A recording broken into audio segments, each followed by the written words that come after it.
differently from the rest of my court ladies, but do not run away with the idea that I have forgotten all about it. I am still on the lookout for a suitable husband for you." I simply answered as before, that I had absolutely no desire to marry, but that I wanted to stay where I was and live at the court so long as Her Majesty was willing to have me there. She made some remark about my being stubborn, and said that I should probably change my mind before long. During the latter part of the second moon, Miss Carl worked very hard to get the portrait finished, and Her Majesty again consulted her book in order to select a lucky day on which to put the final touches to the picture. The 19th of April, 1904, was chosen by Her Majesty as the best time, and Miss Carl was duly notified.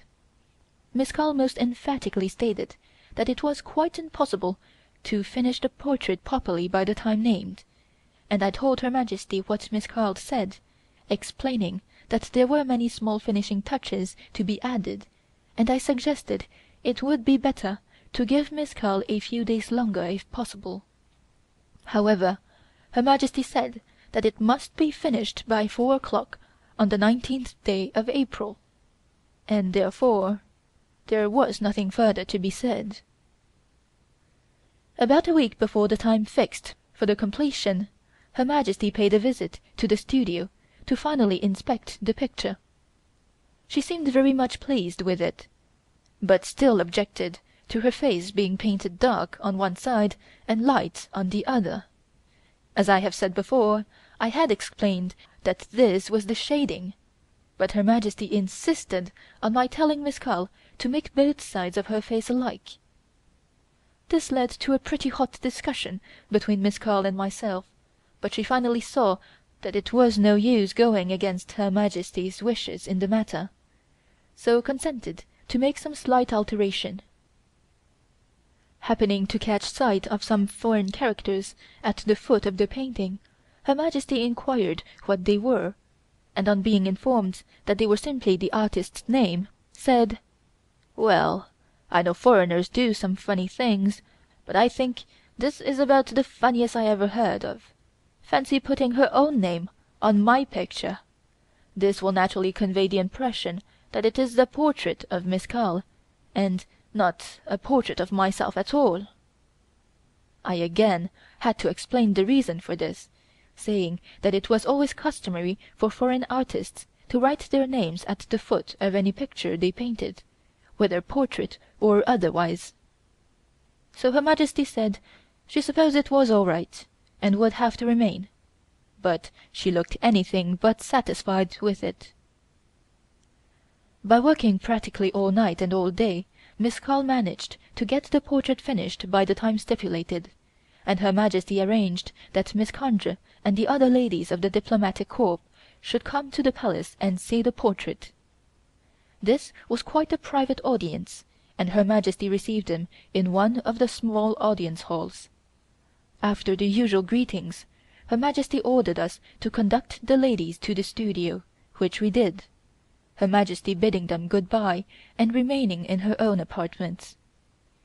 The Young Empress, in accordance with instructions from Her Majesty, accompanied us to the studio, and acted as hostess. Everybody expressed great admiration for the portrait, and it was voted a marvelous likeness. After inspecting the picture, we all adjourned for refreshments. The Young Empress sat at the head of the table, and asked me to sit next to her. Shortly after everybody was seated, a eunuch came and asked the Young Empress to inform these ladies that the Emperor was slightly indisposed and was unable to be present. I interpreted this, and everybody appeared satisfied. As a matter of fact, the Emperor was quite well, but we had forgotten all about him, and so the guests departed without seeing him on this occasion. On reporting everything to Her Majesty as usual, she asked what they thought of the portrait, and we told her that they had admired it very much. Her Majesty said, "Of course they did. It was painted by a foreign artist." She didn't appear to be very much interested, and was quite cross about something, which caused me great disappointment after all the trouble Miss Carl had taken to finish the portrait. Her Majesty then remarked that Miss Carl had taken a long time to get the portrait finished, and asked why nobody had reminded her to inform the Emperor about the audience, being particularly angry with the head eunuch on this occasion. Her Majesty said that as soon as she remembered, she immediately sent a eunuch to make excuses, as the ladies might very well think that something had happened to the Emperor, and it might cause talk. I told her that I explained to them that the Emperor was not well, and they evidently thought nothing further of his absence.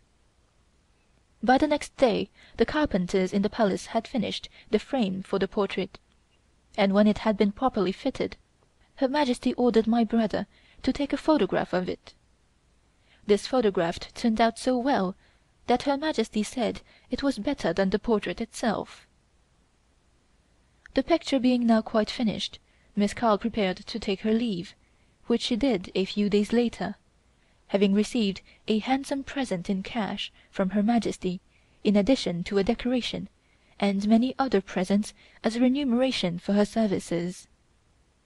For quite a long time after Miss Carl had left the Palace I felt very lonely, as during her stay I had found her a genial companion, and we had many things in common to talk about. Her Majesty noticed that I was rather quiet, and asked me the cause.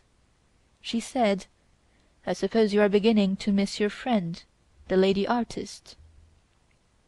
I did not care to admit that this was so, for fear she might think me ungrateful to herself, besides which I knew she did not like the idea of my being too friendly with foreigners. So I explained to Her Majesty that I always did regret losing old friends, but that I would get used to the change very soon. Her Majesty was very nice about it, and said she wished that she was a little more sentimental over such small things, but that when I got to her age I should be able to take things more philosophically. After Miss Carl had left the court, Her Majesty asked me one day, "Did she ever ask you much about the Boxer movement of 1900?" I told her that I knew very little of the Boxer movement myself, as I was in Paris at the time, and I could not say very much. I assured her that the lady artist never mentioned the subject to me. Her Majesty said, "I hate to mention about that affair, and I would not like to have foreigners ask my people questions on that subject. Do you know, I have often thought that I am the most clever woman that ever lived, and others cannot compare with me. Although I have heard much about Queen Victoria, and read a part of her life which someone has translated into Chinese, still I don't think her life was half so interesting and eventful as mine. My life is not finished yet, and no one knows what is going to happen in the future. I may surprise the foreigners some day with something extraordinary, and do something quite contrary to anything I have yet done.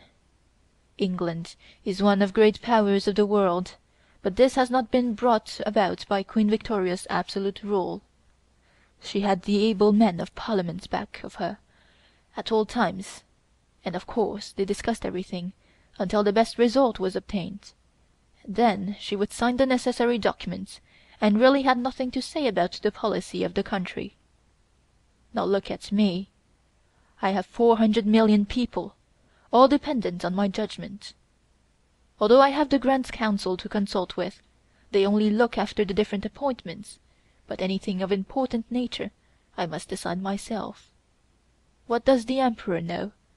I have been very successful so far, but I never dreamt that the Boxer movement would end with such serious results for China. That is the only mistake I have made in my life. I should have issued an edict at once to stop the Boxers practicing their belief, but both Prince Tuan and Duke Lan told me that they firmly believed the Boxers were sent by heaven to enable China to get rid of all the undesirable and hated foreigners. Of course, they meant mostly missionaries, and you know how I hate them and how very religious I always am, so I thought I would not say anything then, but would wait and see what would happen.